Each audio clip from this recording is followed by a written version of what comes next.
Hello and welcome. I'm Jenny Hall. Thanks for joining me for another card making tutorial. Today we have a really fun technique. I'm going to be using messy watercolor. Messy watercolor is very easy to duplicate. It works really great with all sorts of stamps, but especially solid stamps.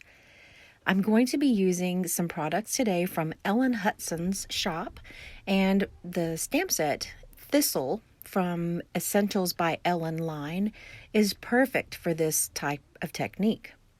It's a solid image, but it's not too big, so it'll look perfect for messy watercolor. The sentiment is from Penny Black Stamps, and it's called Treasured Sentiments. I'll be using 2 different collections of ink from Altenew. We'll use a spray or a spritzing bottle, and then a die from Pinkfresh basic label frames to die cut the sentiment. I'm going to start out by adding some color to a scrap piece of watercolor paper and doing ink smooshing on it, just dipping the paper right down into this diluted ink. I don't want it to be as smooth. I want it to be a little bit more mottled or speckly looking, kind of like a bird egg is kind of speckled looking. So I did a little bit, and it turns out to where you really need to dry the paper in between the layers, but check it out. Drip it on with a paintbrush and use it while it's drying, and this is the very quickest way to get some more texture onto that paper. Messy watercolor is so simple. It's almost a little too simple to be called watercolor because what we're doing is inking up a solid stamp, spritzing it with water, and then applying it to the paper. There's even a little bit of extra ink after that first application to the paper to where you can get a lighter shade and stamp it down to the paper. That would be called the second generation of ink. So I'm using the leaves from the Thistle stamp set and placing them around. The label with the sentiment will go in the middle, so I'm trying to space out these stamped images far enough to the edge of the paper to where they're still going to be seen underneath the label.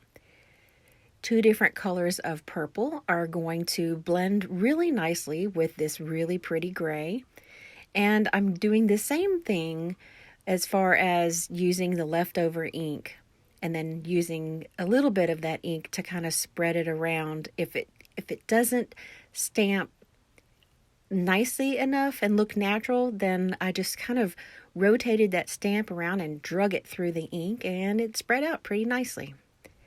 I'm going to use VersaFine Onyx black ink to do the stamped sentiment because this is watercolor paper, and it's going to need a couple of applications with the MISTI to be able to get a nice, clean, clear image. Watercolored paper doesn't take too well to ink, and that's a good thing because that's why it's made.